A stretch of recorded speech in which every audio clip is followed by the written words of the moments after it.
Meus amigos, hoje eu quero fazer uma reflexão sobre um homem muito corajoso, o qual eu admiro muito, que é do Antigo Testamento. O nome dele se chamava Jeremias, profeta Jeremias. E eu comecei a ler todinha as escrituras novamente e estou exatamente no livro dele, que é Jeremias e Lamentações de Jeremias. Certa vez eu estava num lugar do Brasil, fui morar lá, e um amigo nosso comparou nós como Jeremias. Porque Jeremias sempre falava tudo ao contrário do que a religião da época dele falava. Ele sempre tinha uma palavra ao contrário. Mas esse homem, ele estava com a palavra de Deus. Ele estava levando a verdadeira mensagem do Evangelho. E certa vez, quando nós estávamos lá nesse lugar lá do Nordeste, nós também passamos uma pequeníssima parte que esse homem, o profeta Jeremias, passou. Aí tinha um amigo nosso lá que ele falou: você é o Jeremias dessa cidade.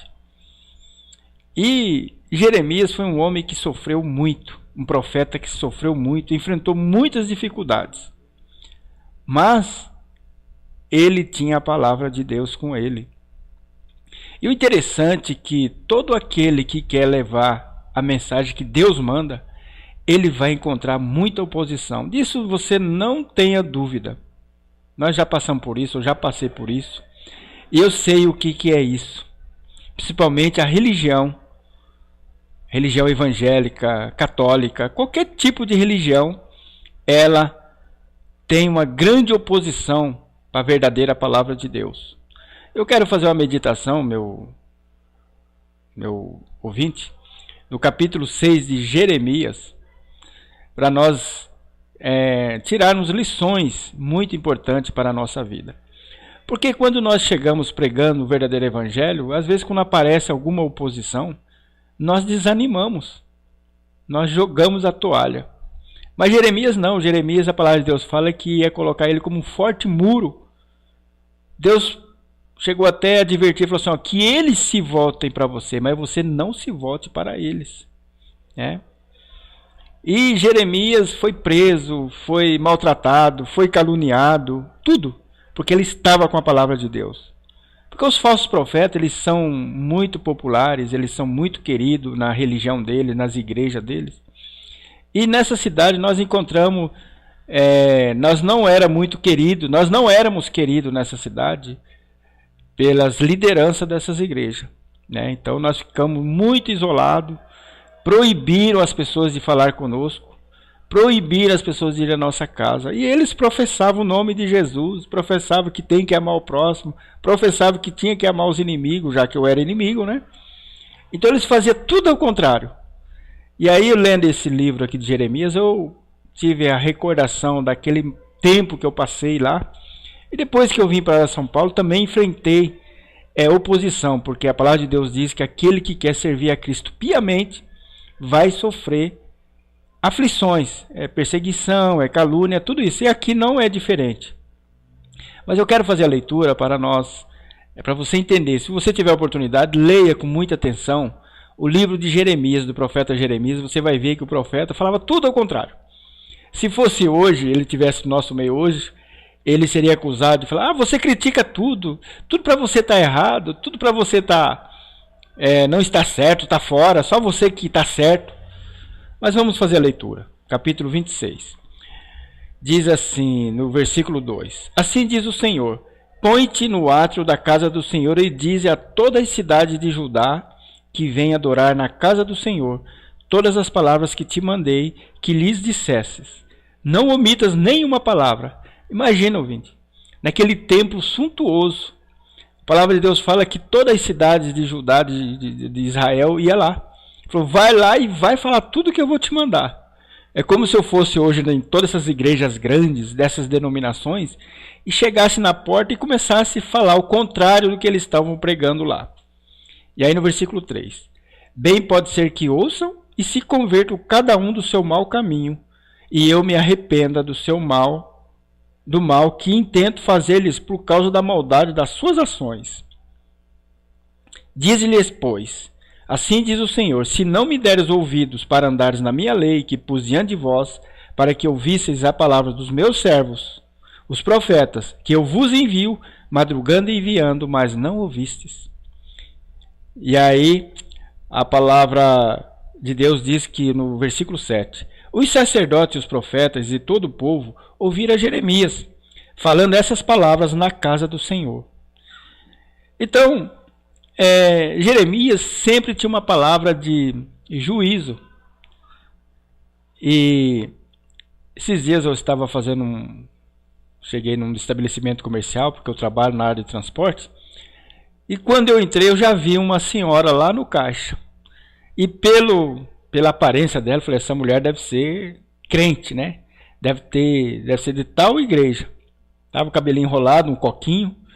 E aí eu descarregando o meu carro, pondo a mercadoria, ela falando, porque tem a vizinha lá, tá falando mal de mim, mas o meu Deus vai fazer ela descer à sepultura. O meu Deus é um Deus que vinga. E aí quando eu dobro o joelho, ela é para valer. Em outras palavras, é como se fosse uma feitiçaria. E aí tinha a pessoa que estava no caixa, balançava a cabeça, olhava para mim, eu quieto. E aí eu pensando nos textos da palavra que Jesus falou que nós devemos amar nossos inimigos, devemos bem dizer, não mal dizer, devemos falar palavras boas, mas ela falou assim, inclusive o meu Deus, a minha Bíblia pode estar fechada, mas o meu Deus leva para a sepultura, e ela vai para a sepultura.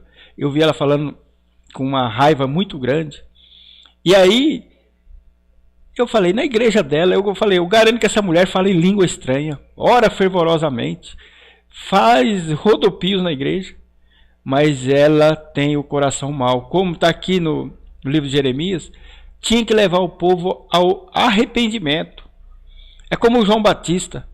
As pessoas iam lá para João para se batizar, e João falou para eles, raça de víboras, quem vos ensinou a fugir da ira divina? Quer dizer, eles iam lá cumprir aquele ritual do batismo, mas não tinham o arrependimento. Aí João disse para ele, vocês têm que produzir frutos de arrependimento. Não adianta vocês se batizarem, né? Não adianta você descer as águas e não produzir frutos. E João falou, vocês são raça de víbora, quem vos ensinou a fugir da ira divina? Quer dizer, hoje dentro das denominações das igrejas, as pessoas cumprem aquele ritual, mas a velha natureza. Eu me lembro que alguns pastores, 2 pastores lá, ficaram muito nervosos conosco. Vinha, até falava em língua, discutindo conosco, proibindo, irmão, é minha igreja. A igreja não é de Jesus, era dele, então ele tinha como se fosse dele. E então nós nos lembravam dele, e eles estavam em constante conflito um com o outro. Mas dentro da igreja deles, a gente via aquele povo que não era convertido, muitos deles não precisava de conversão. Por quê? Aprendia, mas não chegava ao conhecimento. Tinha aqueles rituais, falava língua estranha, orava fervorosos, choravam, mas não eram convertidos. Por quê? Porque eles estavam igual a esse tempo aqui. O povo ia para aquele templo suntuoso, mas não era convertido. Só ouvia aquelas palavras bonitas dos falsos profetas. E aí ele vai falando, né? No versículo 9, porque profetizasse no nome do Senhor, dizendo, versículo 13, agora pois melhorai os vossos caminhos e as vossas ações, e ouvi a palavra do Senhor vosso Deus, e arrepender-se-á o Senhor do mal que falou contra vós.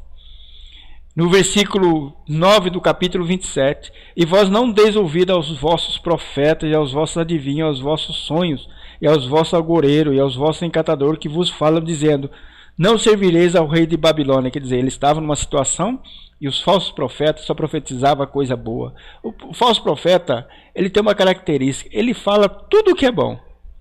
Essa é a verdade. O falso profeta, ele é muito querido pelo povo.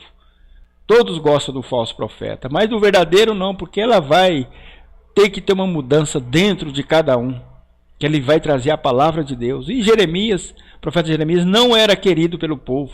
Até entre os familiares dele, Deus falou: cuidado, não confia nos teus familiares, porque eles estão agindo falsamente contra você.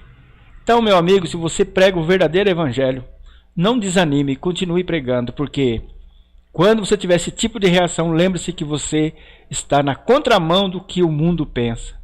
Eu gostaria que com esse vídeo você levasse a palavra de Deus com mais coragem, sem covardia. Não tivesse medo de cara feia, não tivesse medo de calúnia. Não desse ouvido. Eu não dou ouvido ao que falam de mim, eu continuo na minha luta. Pode me xingar, já me xingaram, falaram que eu sou herege, que eu sou crítico, que eu aponto o dedo. Não é verdade tudo isso aí, que eu já fiz um vídeo. Mas o importante é que eu estou levando a palavra de Deus. Gostaria que você pensasse nisso.